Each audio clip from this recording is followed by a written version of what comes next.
گفتار دوم. ادامه. دادر تلفن افتید. دست به کتف ساربان گذاشت، زنی هم پهلویش. ساربان رشته اندیشه هایش را گسسته از دل گذراند که پینک رفته است. وی اندک خم شده تلفن را از پیش پایش برداشت. به فکرم شب بیدار خوابی کشیده ای؟ گفت زن نگاهش را از ساربان نکنده. طولی را 2-3 بار پینک رفتی. همین وقت راننده برگشته آمد و حجتها را به جایش گذاشت و به قهر محرک را به کار انداخت و ماشین به راه درآمد. گور زندگی شود. دست به 3 ستیل پیش پایش برد زن. صبح صالحان انگورهای 2 بیخ تا که نزد خانه ام را ناعلاج چیده به بازار آوردم. اصلا آنها را فروختنی نبودم.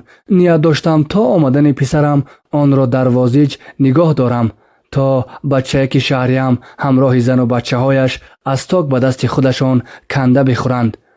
اما موی سفید همسایم، ای بچم، همسایه داری کاری سهل نبوده است. هرچند ما مردم مسلمان حق همسایه را به حق خدا برابر می‌دانیم، اما رفتار بعضی همسایگان را دیده حیات عمر آدم خشک می شود. دل کس از زندگی مثل یخ سرد می گردد. 3 روز قبل نبره همسایه دیوار در میانمان را زنبور گزید و بچه که بیچاره را در بدل 1 ساعت سر و رویش مثل پفک ورمیده، زبان در دهانش نگنجید. چشمانش به تمام کور شدند. نمیدانم نیش آرو زهرآلود بوده است و یا ناآمدی کار بود که بر زمین ورم بدنش اسکله یا خود الرژی کرد. اگر سری وقت دکتر جیغ نمی زدند یقین بچه را بای می دادند. خلاصه به ضرب سوزندارو ورم بدن بچه بیچاره نشستن گرفت. نفس گیری هایش نیز آسانتر گشت. چند نفر همسایه زنهای هنوز پیشین در حوله همسایه جمع آمده خاطر جمع به خانه امان می رفتیم. روی صوفه زیر چنار موی سفید همسایه به دماغ سوخته کج پهلو زده می نشست. مگر شیطان از زبانم کشید که حین از نزد او گذشتن به تب بالیده گفتم خیریت و رمش گشت امک.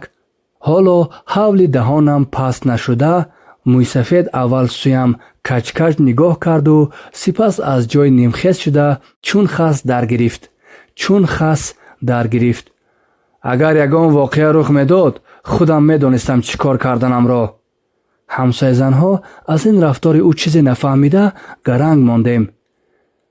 ممسیکی هم به باش. به من روی آورد موی سفید. همون چند سر انگوری سبیل مانده که پخت کنده خورید. چشمکی من چشمکی تو گفته نشستن چی معنی دارد؟ شما چی ها میگوید؟ از این مجادله همسایه واقعا چیزی نفهمیده من نیز آوازم را سر دادم. خودت را مسیجه بیگناه نگیر. چشمانت را کلان کشاده 1 بار به وازیجت نگر. در سر هر یک انگور چند زنبور شش خیز دارد. من اکنون سبب عربده همسایه را کم و بیش فهمیدم. نمیدانستم در جواب چه گویم. آدمی دروندار و گبوین و نظر پست بودن او را میدانستم، اما به این درجه پست فرامدنش را عقلم باور نمیکرد. انصاف کنید امک، مگر تنها در حوله من زنبور است؟ گفتم به آهنگ گیله. بعد شما از کجا میدونید که محض زنبورهای وازجی ما نبره شما را گزیدند؟ این گپ را دیگر باره به زبان نگیرید که خنده خریشی مردم میشوید. من آچه توی همان مردم را فلان میکنم. از جای خست موی سفید. خنده خریش میشدم ها؟ نمیدونم اگر کلین و همسایه زنها بین نمی در آمدند این توی من توی گوی های ما به چی می انجامید؟ خاله جان اهمیت ندهید، خلق و اطواری امکم به خودتان معلوم. مرا تسلی می داد کلین همسایه. به دل نگیرید وی کودک آخر کودک گفتند. اگر همین سال تاکش را از بخش نبرم نامم را می گردانم. همانو از اسب جهل پیاده نمی شد موی سفید. دیوالت را بلند گیر که دیگر رفت و نمودی خنوکت را نبینم. همسایه شوی همسایه بیزرار شو. از قفا داد می گفت موی سفید. خواستم به 2-3 دهن سخن آبدار دمش را پس کنم، اما همسایه زنها از راه هم گرداندند. دهانی بیکار گفتن میگیرد، آدمی پیر میده گپ و اینجیق می شود، پروا نکنید. گویان از رایم گرداندند آنها. انا همین خیل یک همسایه نااهل دارم بچم، لیکن کلین و پسرانش جان آدمند. گپ فهم، مورد شناس، نان و نمک همسایه داری را همیشه پاس می دارند. نبیره هایش نیز به ادب، قابل، گپگیر و کسی به اجازت دست نمی رسانند. تنها خودی موی سفید. خدا بردارد او را تا جان همه خلاص شود. موی و ریشی مردک برف را میماند و هیچ نه عقلش درآید. خویی که به شیر آمد تنها به جان به در می شود می گفتند راست بوده است. بعضی رفتار و گفتاری او را دیده ایمانم کامل می شود که هرگز مردن به یادش نمی رسد. عادتاً آدم اگر عمری دراز بیند، تلخی و شیرینی های حیات را چشیده، سردی و گرمی مناسبت های آدمان را به چشم سر دیده درک می کند که پس از مرگ تنها مهر و محبت انسانی بقای اسم می شود و باعث آرامش روح می گردد. وگرنه نه در این دنیا آبرو می گیرد و نه از عذاب قبر خلاص می شود. لونده گپ بچم بعد همان واقعه موی سفید همسایه 2 روز نگذاشت که یک پیاله آب از گلویمان بیغم گذرد. نهایت همین صبح به نبیره هایم فرمودم تا همه انگورها را بچینند. برای بچه های امکتان نگاه می داشتم اما نصیب نبوده است گفتم. کمپیر از درون ستیل نان را برآورده شکست و یک پارش را به ساربان دراز کرده. گیر بچم گفت. انگورها را فروخته از بازار خریدم. اما ساربان دستی او را رد کرد.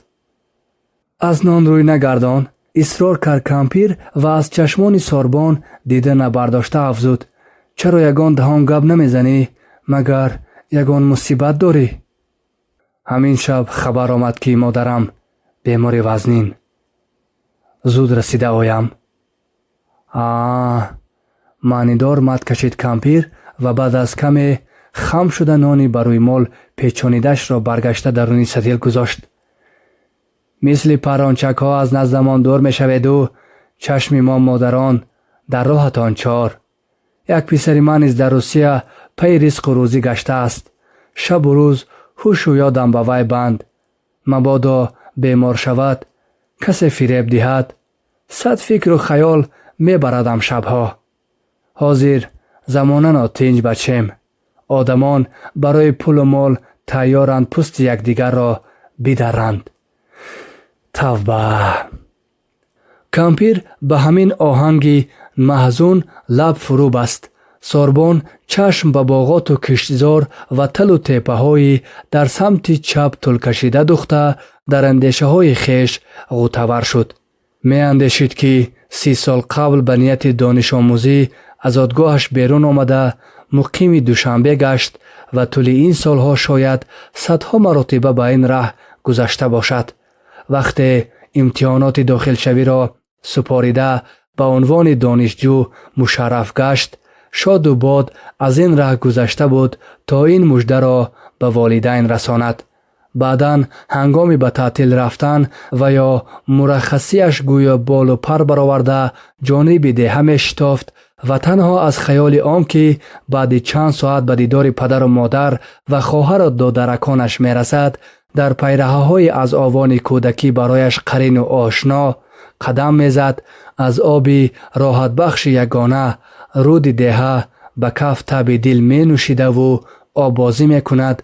به همسالان و همسایگان، موسفیدان و کمپیرکان ساده و در مهربانی به همتا در صحبت می کشاید و نهایت از هوای وزنین شهر رهایی یافته از هوای راحت بخش دهه نفس می کشد.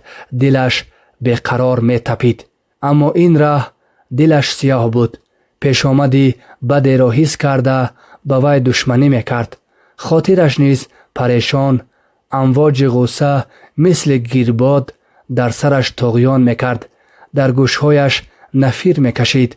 سیمای مادر پیر و برجامانده‌اش که در هر بازدید ساربان را به آغوش کشیده و بویده مدام ملامت آمیز چرا دیر کردی؟ پزمانت شدم، کوک چشمانم در رهت کند گویان اشک می ریخت. لحظه از مد نظرش دور نمیگشت. سفر قبلیش که رسا 6 ماه پیش اتفاق افتاده بود یادش رسید. چیله زمستان بود. سوربن از راه کلان تا حولیشان پای پیاده رسید. شبی در جوی گور را میماند. بر زمین تندباد امکانیت چشم کشادن نمیداد. مثل زنبور سر و روی را میگزید. وقتی دروازه را کوفت فی الحال از کنج حولی آوازی سگ بلند شد. سگ کو نداشتیم؟ از سردی لرزیده گفت سوربن. در یک دم جانور عکاس زنان به دروازه خانه رسید و در غضب به پنجه هایش زمین را خراشیده کوششی از تک دروازه برآمدن میکرد. سوربن به جهد او پروا نکرده دروازه را 2-3 مرتبه سخت به مشت کوفت. سپس چند دقیقه گوش به قمار نشست، اما شرفه پای و صدای ناآمد از درون حولی. سگ از تقتق مهمان بدجهلانه فیغان میبرداشت. خوابند. از دل گذران سوربن.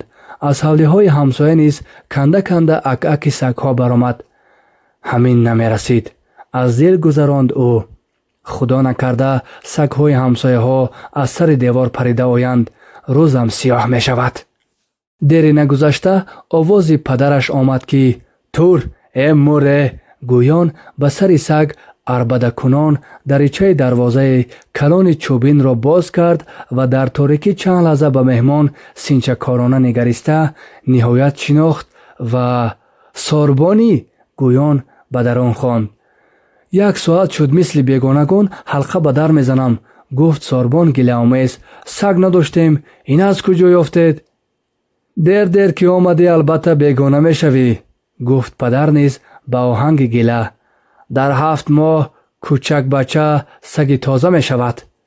سوربن از پس پدر که اینک در پیراهای از پرتو چراغی در ایوان آویزان روشن قدم پرتافته جانب خانه می رفت به راه درآمد.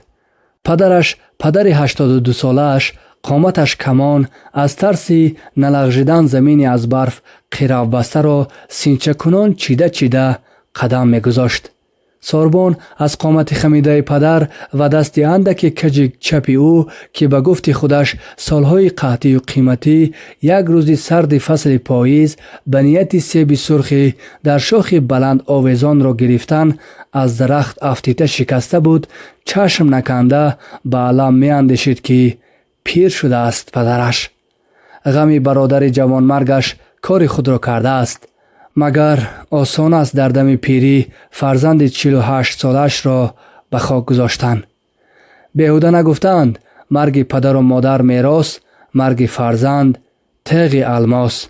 وقتی برادرش زنده بود با وجود پیری قامت پدر بالا، آوازش برا بود، اما سالهای آخر شکسته است قناتش. این را سوربن هنوز هینی بار آخر به خانه او مهمانی آمدن پدر بر علا حس کرده دلش فشار خورده بود. آن روز پدر به دماغ سوخته به در وی در آمده پس از پرسپاس مقرری وقت کلینش برای آماده کردن دسترخوان به آشخانه رفت به سوالی در راه عذاب نکشیدی پسر سرش خم به درد گفته بود. بچم پیر شدم، دیگر راه گشتنم مشکل، در راه روان پیشپا میخورم. روز در سفر یگان واقع رخ میدهد و بدین اسناد را به کجا میبری؟ دیگر به سوال همسایگان میترسم که به خبرگیری پسرم میروم گویم خدا نکرده به درد گوید پسر باید شما را خبر گیرد. وقتی اکات زنده بود پروا نداشتم. میگفتم کجا وقتت خوش و کارهایت برونق باشد گشتن گیر. اما پس از مرگ او شبها خود به خود می اندیشم که پس از سر ما چراغ این خانه را کی گریان میکند؟ چند بار به تو گفتم، حتی زاره و التجا کردم که اگر شهر به سرت تنگی و طلا هم ریزد برگشته بیا به دهه دمی پیری امان به من و مادرت عصا شو.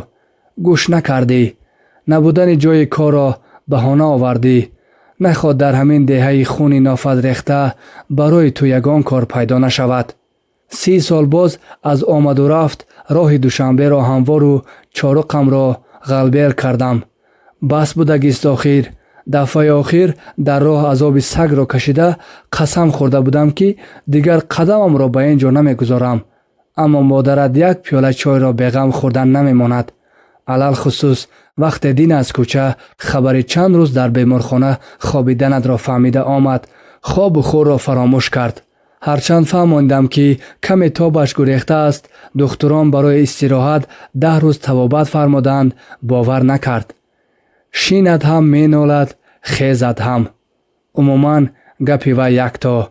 виза гирифтани вай душвор мегӯяд.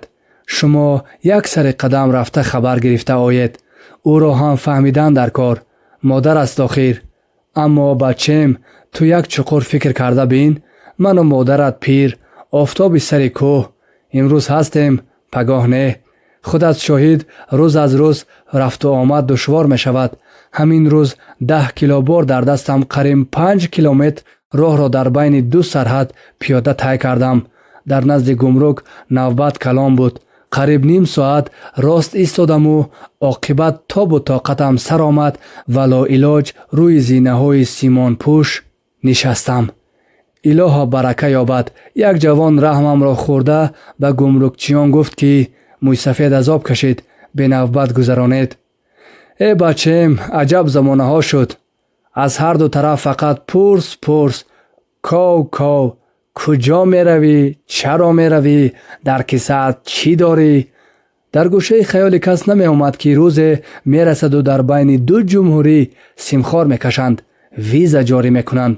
ман дигар намеоям бачем. агар падару модари пир дорам гӯию хабаргирӣ, хурсанд мешавам. агар наёӣ, ихтиёрат. шӯри пешонем, мегӯяму мегардам. барои ман виза гирифтан душвор дадо? сар ба зер афканд Сорбон. мардуми деҳа ба виза гирифтани ту чандпула кор доранд, сахт карда гуфт падар. онҳо танҳо қарзи падарию фарзандӣ медонанд. ва салом. саг дар назди зинапояҳои симонпӯш аз падару писар чашм намеканд. тур, гумшав! ардаба кард падар ба зина наздик шуда. саг ба таки кати дар зери возиҷ гузошта шуда даромада дароз кашид. дер бародар омадӣ чӣ? пурсид падар дар айвон. барвақт ба маркази ноҳия расида будам, аммо ин тараф мошин дер шуд, посух дод Сорбон. ҳамин саҳар писари Абдураҳими шофир рафта буд, аз афтааш барвақт баргаштааст, гуфт падар дари хонаро кушода ва аз тарси он ки мабодо саг аз қафо ояд, писарро пеш даровард. рустамро ёд дорӣ?